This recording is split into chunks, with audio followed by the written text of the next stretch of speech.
जय हिंद दोस्तों, आप देख रहे हैं मास्टर वीडियो ऑफिशियल। और आज के इस वीडियो में अभी हम संविधान का एक महत्वपूर्ण टॉपिक जो प्रेसिडेंट है उसको कंप्लीट करने वाले हैं। काफ़ी ध्यान से देखिएगा क्योंकि जो हम पढ़ाएंगे फिर उसके बाद जस्ट बाद एक उससे संबंधित ऑब्जेक्टिव प्रश्न होगा, उसका भी आंसर आप ही को देना है। तो ध्यान से देखिएगा। अभी हम पढ़ेंगे constitution of India. President president जब भी हमारे दिमाग में आता है तो वो किसके अधीन आता है? भारत में, भारतीय संविधान में जिक्र किया गया है संघ की कार्यपालिका का। संघ की कार्यपालिका मुख्यतः किससे बनता है? तो राष्ट्रपति, उपराष्ट्रपति, प्रधानमंत्री, ये सब एक साथ जब मिल जाए तो उसे ही हम क्या कहते हैं? संघ की कार्यपालिका। अगर हम बात करें इसका जिक्र तो ये अनुच्छेद 52 से लेकर अनुच्छेद 78 तक है। आपके लिए काफ़ी इंपॉर्टेंट है। अनुच्छेद 52 से लेकर आर्टिकल 78 तक। ये कौन से भाग में आता है? भाग 5 में आता है। संघ की कार्यपालिका किस में आएगा? भाग 5। तो जाहिर सी बात है, अगर प्रश्न ये आ जाए कि राष्ट्रपति का जिक्र किस भाग में दिया गया है तो आपका आंसर क्या होना चाहिए? भाग 5 में होता है। राष्ट्रपति के बारे में अगर हम जिक्र करें, जैसे उपराष्ट्रपति, प्रधानमंत्री और राष्ट्रपति, ये सब किसका भाग था? कार्यपालिका का। तो अभी हम पढ़ेंगे राष्ट्रपति के बारे में। अनुच्छेद 52, भारत में एक राष्ट्रपति होगा, ये जिक्र किया गया है अनुच्छेद 52 में। भारत में एक राष्ट्रपति होगा, ये किस अनुच्छेद में वर्णित है? आर्टिकल 52। यहीं से राष्ट्रपति के बारे में शुरू ही होता है। कहाँ से? 52 से। अनुच्छेद 53 कहता है कि संघ की कार्यपालिका शक्ति राष्ट्रपति में निहित होगी। संघ की कार्यपालिका शक्ति किस में निहित होगी? राष्ट्रपति में निहित होगी। भारत के रक्षा बलों का सर्वोच्च सेनापति राष्ट्रपति होता है। वो संसद की अनुमति के अनुसार युद्ध या उसकी समाप्ति की घोषणा भी कर सकता है। लेकिन याद रखिएगा, संसद की अनुमति होगा तभी वो युद्ध और उसकी समाप्ति की घोषणा करेगा। साथ ही तीनों जो सेना है, वायुसेना, जल सेना, थल सेना, उस सब के ऊपर अभी एक पोस्ट बनाया गया है CDS, जो कि पहले कौन बने? बिपिन रावत। अगर उससे भी ऊपर की बात करें तब होता है अपना प्रेसिडेंट। ओके, तो अब ऑप्शन के अकॉर्डिंग आपको टिक करना पड़ेगा। पहले CDS नहीं होता था तो डायरेक्ट हम प्रेसिडेंट पे टिक करते थे। संवैधानिक पद क्रम में राष्ट्रपति का पद सर्वोच्च होता है और साथ ही जो हमारे देश को रिप्रेजेंट करता है वो कौन करता है? राष्ट्रपति होता है। इसीलिए राष्ट्रपति को भारत का प्रथम नागरिक कहा जाता है। प्रश्न आ जाएगा कि प्रथम नागरिक किसे कहा जाएगा? एक ज्ञानी पुरुष को, एक अनुभवी पुरुष को, भारत के राष्ट्रपति को, मतलब ऐसे ही दिया रहेगा। तो भारत के राष्ट्रपति को यहाँ का प्रथम नागरिक कहा जाता है। अब यहाँ से एक प्रश्न है आपके लिए, भारतीय संविधान के अनुसार देश का प्रथम नागरिक कौन होता है? ये सारे पूछे गए प्रश्न है, मैं उसी में से लिया हूँ। तो प्रथम नागरिक कौन सा हो जाता है? भारत का राष्ट्रपति। ऑप्शन नंबर ए यहाँ सही होगा। भारतीय संविधान के अनुसार संघ की कार्यपालिका शक्ति किसमें निहित होती है? संघ की कार्यपालिका शक्ति किसमें निहित होती है? राष्ट्रपति में। राष्ट्रपति में संघ की कार्यपालिका शक्ति निहित होती है। जबकि अगर हमने यहाँ पे बात किया था कार्यपालिका के अंदर आता कौन कौन सब है, तो ये सब आता है। लेकिन अगर पूछे कि कार्यपालिका शक्ति निहित किसमें होती है तो हमारा आंसर क्या बन जाता है? राष्ट्रपति हो जाता है। भारतीय संविधान के अनुसार तीनों सेनाओं का अध्यक्ष यानी सुप्रीम कमांडर कौन होता है? तो सुप्रीम कमांडर भी कौन होता है? राष्ट्रपति भी होता है। तो यहाँ तक जो भी प्रश्न मैंने किया, आई थिंक आपका आंसर उसको पता होगा, आपको पता होगा। अब भारत के राष्ट्रपति अगर अभी तक बात करें वर्तमान में कौन है? रामनाथ कोविंद है। आपको श्रेणी क्रम में पहले याद कर लेना है और फिर बाद में कोशिश करना है कि ये जो टेन्योर दिया गया है ईस्वी, उसको भी आपको याद कर लेना है। तो पहले राष्ट्रपति थे राजेंद्र प्रसाद, जो कि सबसे लंबे समय तक राष्ट्रपति के पद पर आसीन है, टोटल 12 वर्षों तक। 2 टेन्योर हालांकि उन्होंने कंप्लीट किया था। ओके, 1950 से लेकर 1962 तक। फिर आए सर्वपल्ली राधाकृष्णन, जाकिर हुसैन, बेबी गिरी, फरुखउद्दीन अली अहमद, NS रेड्डी यानी नीलम संजीव रेड्डी निर्विरोध जीते थे, जाली Singh, R Raman, R Venkataraman, Shankar Dayal Sharma, KR Narayan, APJ Abdul Kalam, Pratibha Patil, Pranab Mukherjee और रामनाथ कोविंद। तो वर्तमान में कौन है? रामनाथ कोविंद। प्रथम महिला पूछे, प्रतिभा पाटिल 2007 से 12। APJ अब्दुल कलाम का टेन्योर काफ़ी बार पूछा गया है, 2002 से 2007। अब आगे आता है कि भारतीय राष्ट्रपति का निर्वाचन कैसे होता है। तो भारत के राष्ट्रपति का चुनाव राष्ट्रपति तथा उपराष्ट्रपति निर्वाचन अधिनियम 1952 के अंतर्गत संविधान के अनुच्छेद 55 के 3 के अनुसार अप्रत्यक्ष रूप से अनुपातिक प्रतिनिधित्व प्रणाली, इस सेंटेंस को फिर से पढ़ो, अप्रत्यक्ष रूप से अनुपातिक प्रतिनिधित्व प्रणाली के एकल संक्रमणीय मत पद्धति से गुप्त मतदान द्वारा होता है। इस सेंटेंस को बार बार रिपीट करो कि भारतीय राष्ट्रपति का चुनाव कैसा होता है, तो अप्रत्यक्ष होता है, अनुपातिक प्रतिनिधित्व प्रणाली के एकल संक्रमणीय मत के अनुसार होता है, ठीक ना, और ये गुप्त मतदान होगा, मतदान हमेशा गुप्त ही होता है, चलो अधिक टाइम, ठीक ना। और ये किस में जिक्र किया गया है, अनुच्छेद 55 के 3 में किया गया। इसके अंतर्गत क्या होगा इसका हम आगे जिक्र करेंगे, थोड़ा और कुछ जान लेते हैं इसमें कि अनुच्छेद 54 के अनुसार राष्ट्रपति का निर्वाचन एक निर्वाचन मंडल के द्वारा होता है, जिसमें कौन कौन से शामिल होंगे, तो संघ के दोनों सदनों के निर्वाचित सदस्य, याद रखना यहाँ पे निर्वाचित का जिक्र किया गया, ठीक ना, संघ दोनों सदनों के निर्वाचित सदस्य, राज्य के विधान सभाओं के निर्वाचित सदस्य, 70वें संविधान संशोधन अधिनियम 1992 के द्वारा केंद्र शासित प्रदेश जो दिल्ली और पुदुचेरी है उसके भी निर्वाचित सदस्य उसमें हिस्सा ले सकते हैं। प्रश्न आया था इसमें, एक जो सीडीएस का एग्जाम होता है एनडीए के ऊपर, उसमें ये प्रश्न आया हुआ था कि भारत के राष्ट्रपति के चुनाव में केंद्र शासित प्रदेश दिल्ली और पुदुचेरी कब से पार्टिसिपेट करता है, तो ये करता है 1992 से। 1992 70वां संविधान संशोधन अधिनियम आया था, उसके बाद से किया जाना शुरू करने लगा, क्योंकि वहाँ भी क्या होता है, विधानसभा होता है। तो यहाँ पे याद रखना है आपको कि सदन के दोनों सदस्यों के निर्वाचित सदस्य, राज्य के विधानसभाओं के निर्वाचित सदस्य तथा दिल्ली और पुदुचेरी के निर्वाचित सदस्य भी इसमें पार्टिसिपेट करते हैं। संसद के दोनों सदनों के मनोनीत सदस्य, राज्य विधानसभाओं के मनोनीत सदस्य, राज्य विधान परिषद, यहाँ पर मतलब 2 सदनात्मक विधायक है वहाँ पर, निर्वाचित और मनोनीत सदस्य, और दिल्ली और पुदुचेरी विधानसभा के मनोनीत सदस्य राष्ट्रपति के निर्वाचन में भाग नहीं लेंगे। वेरी वेरी इंपॉर्टेंट, जहाँ पे द्विसदनात्मक होगा ना वो क्या करेगा, पार्टिसिपेट नहीं करता है, और साथ ही विधानसभा का मेंबर जो है वो भी पार्टिसिपेट नहीं करेगा, जो दिल्ली और पुदुचेरी का होगा। वर्तमान में भारत के 6 राज्यों में द्विसदनात्मक है, 7वीं की बात की जा रही है, ठीक है ना, तो अभी 6 ही है, तो याद रखिएगा जहाँ पे द्विसदनात्मक विधायिका है, अगर द्विसदनात्मक दोनों पार्टिसिपेट करेगा तो क्या होगा, उस राज्य का वर्चस्व काफ़ी बढ़ जाएगा, इसीलिए ऐसा संविधान में जिक्र नहीं किया गया है। अब बात करते हैं कि संविधान में राष्ट्रपति का जो चुनाव होता है उसको कैसे होता है। तो जैसे देखो 4 लोग मान लो पार्टिसिपेट कर रहे हैं, एक का नाम ए है, दूसरा का नाम बी है, सी है, डी है। अब आपको वोट करना है, तो आपको पसंद कौन है इसमें से, ठीक है ना। जैसे कहा जाता है ना स्टार कितना स्टार दोगे, तो मैं इसको देता हूँ 1 पॉइंट, मेरा पहला चॉइस ये है, दूसरा चॉइस ये है, तीसरा चॉइस ये है, और चौथा हमको सबसे खराब लगा तो मैं इसको 4 मतलब सबसे कम पॉइंट दिया हूँ। फिर मान लो आपको मैंने कह दिया कि आप भी इसमें पार्टिसिपेट करो, तो आपने इसको 4 नंबर दे दिया, इसको मतलब 2 नंबर दे दिया, इसको दे दिया 3 और इसको दे दिया 1 नंबर, तो यहाँ पे ये दोनों 4-4 हो गया ना, ये बराबरी पे आ गया है, तो ऐसे करके यहाँ पे पार्टिसिपेट किया जाता है। जैसे ये दोनों जोड़ के आप 5 हो गया तो ये सबसे पीछे चला गया है, बी 7 हो गया तो ये सबसे पीछे चला गया। जो यहाँ पे सबसे अधिक लोगों ने जिसको सबसे अधिक पार्टिसिपेट किया वो क्या होगा, जीत के आ जाएगा। ओके, अब एक प्रश्न यहाँ पे आ गया कि राष्ट्रपति पद के निर्वाचन हेतु कौन सी पद्धति अपनाई जाती है। तो अभी पढ़े थे अनुपातिक प्रतिनिधित्व एवं एकल संक्रमणीय मत पद्धति, रिपीट कर लो, समानुपातिक प्रतिनिधित्व एवं एकल संक्रमणीय मत पद्धति, इसी को हेयर पद्धति भी कहा जाता है। हेयर पद्धति बहुत इंपॉर्टेंट है, ये प्रश्न आपके एग्जाम में कई बार पूछा गया प्रश्न है।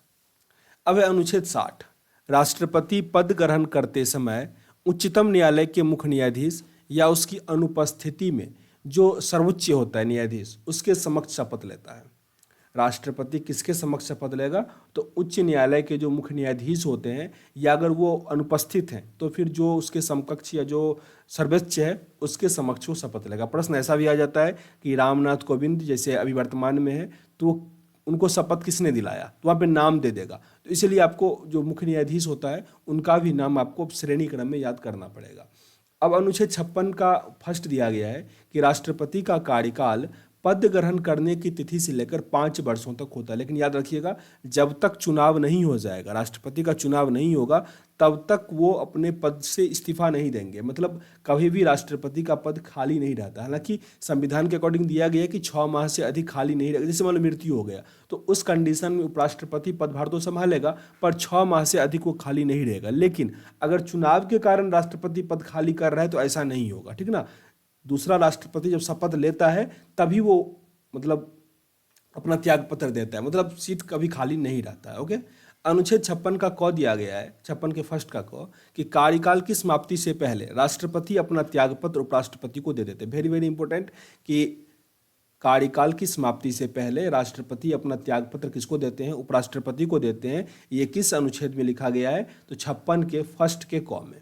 अब अनुच्छेद 57 है, एक व्यक्ति जितनी बार चाहे राष्ट्रपति निर्वाचित हो सकता है, संविधान में इसकी कोई सीमा नहीं दिया गया। साथ ही इसका जो एज लिमिट है ना, वो भी मैक्सिमम का कोई लिमिट नहीं है। अगर बात करें कि एक से अधिक बार कौन राष्ट्रपति निर्वाचित हुए, तो एक मात्र है राजेंद्र प्रसाद, जो कि 1950 से लेकर 62 तक रहे, ठीक ना, मतलब 12 वर्षों तक रहे थे वो।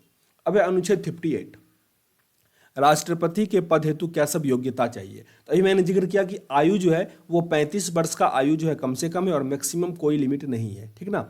भारत का नागरिक होना चाहिए। साथ ही राष्ट्रपति के निर्वाचित पद होने के लिए क्या सब यहाँ पे दिया गया, वही है कि भारत का नागरिक होना चाहिए, 35 वर्ष की आयु पूरी कर चुका हो, लोकसभा का सदस्य निर्वाचित होने के लिए अहर्त हो, लोकसभा का मेंबर बनने में उस पर कैपेसिटी होना चाहिए, भारत सरकार या राज्य सरकार के अधीन या नियंत्रण में किसी स्थानीय सभा में लाभ के पद का धारण ना कर दो, मतलब किसी ऐसे पोस्ट पे ना हो जिससे वो लाभ प्राप्त कर सके। लेकिन याद रखिएगा, कोई भी व्यक्ति केवल इस कारण से लाभ का पद धारण करने वाला नहीं समझा जाएगा कि वो संघ का राष्ट्रपति या उपराष्ट्रपति या किसी राज्य का राज्यपाल अथवा संघ या किसी राज्य का मंत्री हो। मतलब ये सारे पोस्ट जो है वो लाभ का पोस्ट नहीं समझा जाता है। मतलब ये सब उस इलेक्शन में पार्टिसिपेट कर सकते हैं। जैसे देखो, जैसे आप मान लो बैंक के मैनेजर हो, क्या आप राष्ट्रपति चुनाव लड़ोगे? नहीं, आपको इस्तीफा देना पड़ेगा। आप मुखिया का भी चुनाव नहीं लड़ सकते, आपको उसमें क्या करना पड़ेगा? इस्तीफा देना पड़ेगा। लेकिन जो राष्ट्रपति है, उपराष्ट्रपति है, राज्यपाल है, संघ और किसी राज्य का मंत्री है, वो राष्ट्रपति के पोस्ट के लिए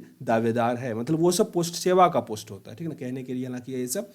अब प्रश्न यहाँ पे आपके लिए है कि भारत के राष्ट्रपति के लिए आवश्यक योग्यता इसमें से कौन सा नहीं है? ओके, तो भारत का नागरिक हो, बिल्कुल सही है। 35 वर्ष से अधिक की आयु हो, ये भी सही है। उसे लोकसभा के सदस्य के लिए निर्धारित सभी योग्यताएं होनी चाहिए, ये भी सही है। वो सदन के किसी सदस्य का सदस्य हो, ऐसा जरूरी नहीं है, ठीक ना। तो ऑप्शन नंबर डी यहाँ पे क्या है? राष्ट्रपति के लिए कोई वैलिड नहीं है। आगे प्रश्न है हमारा, राष्ट्रपति पद के उम्मीदवार के लिए अधिकतम आयु कितनी होनी चाहिए? 65 वर्ष, 75 वर्ष, 70 वर्ष, कोई सीमा नहीं है। राष्ट्रपति के लिए उपरोक्त जो आयु है उसका कोई सीमा नहीं है।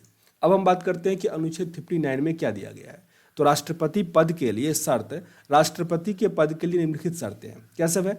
तो वह संसद के किसी भी सदन या राज्य विधायिका के सदस्य नहीं होना चाहिए। बहुत इंपॉर्टेंट है, वह सदन के किसी भी सदन का, जैसे मतलब लोकसभा, राज्यसभा, ये सब का नहीं होना चाहिए। राज्य विधायिका का भी सदस्य नहीं होना चाहिए।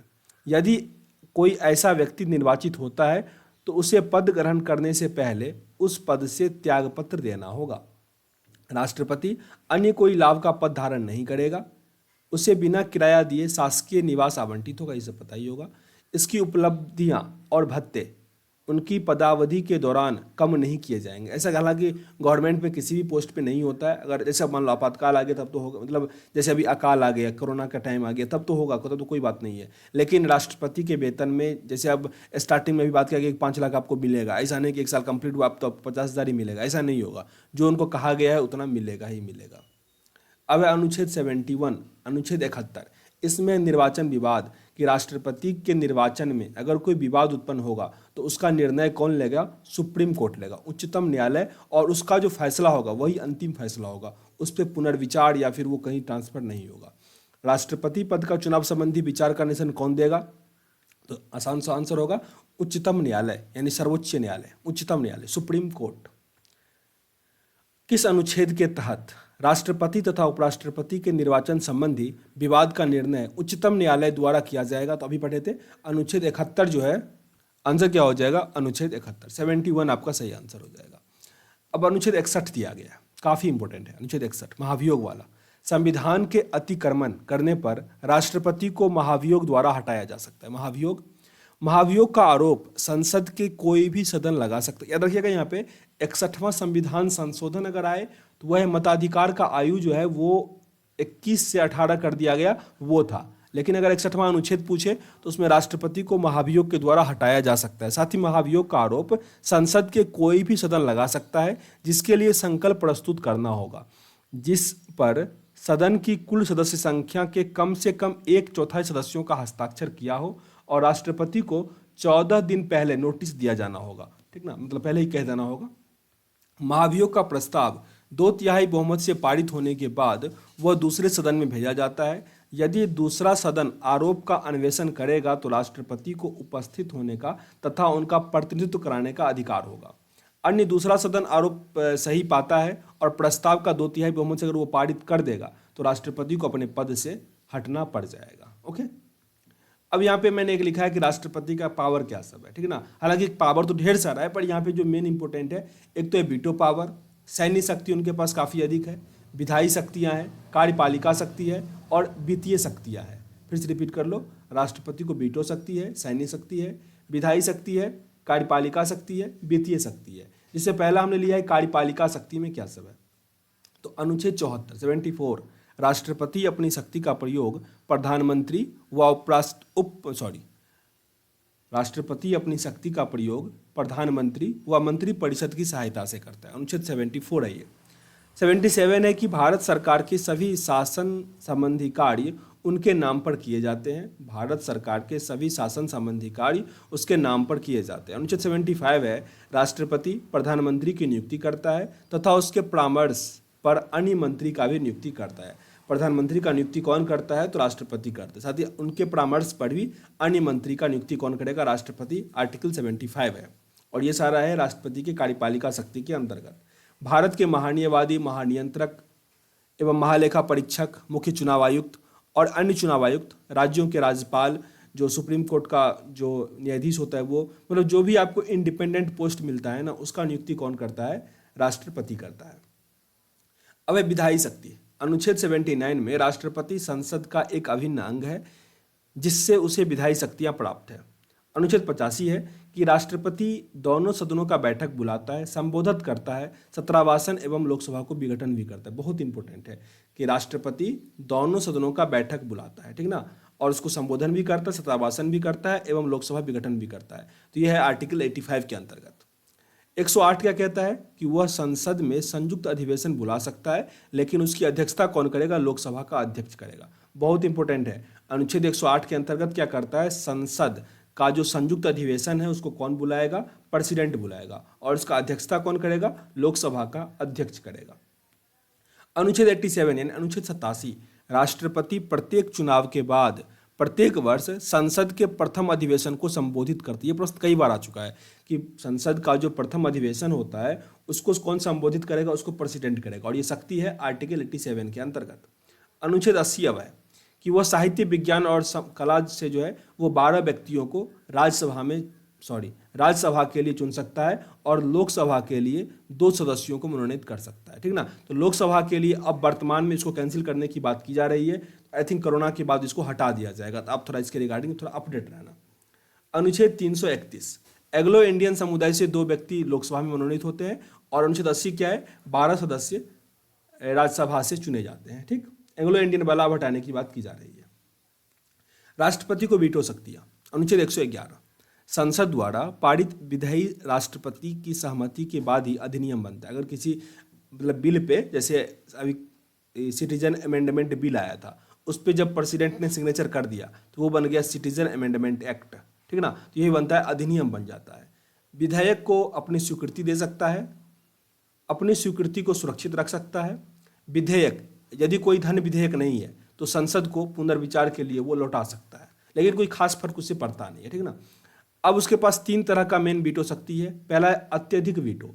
इसमें क्या होता है कि राष्ट्रपति किसी विधेयक को अपनी अनुमति नहीं देता है, अर्थात विधेयक को अपने पास सुरक्षित रखता है, जिससे वो विधेयक अपने आप क्या होगा, समाप्त हो जाएगा, स्वतः ही समाप्त हो जाता है। ये होता है अत्यधिक वीटो। निलंबनकारी वीटो क्या होता है, राष्ट्रपति किसी विधेयक को संसद के पास पुनर्विचार के लिए लौटा सकता है। एक होता है पॉकेट वीटो, राष्ट्रपति विधेयक पर ना तो कोई सहमति दे सकता है, ना ही अस्वीकार कर सकता है, और ना ही लौटाता है, अर्थात अनिश्चित काल के लिए अपने पास सुरक्षित रह सकता है। ये तो पॉकेट वीटो, मतलब पॉकेट में रख लेगा।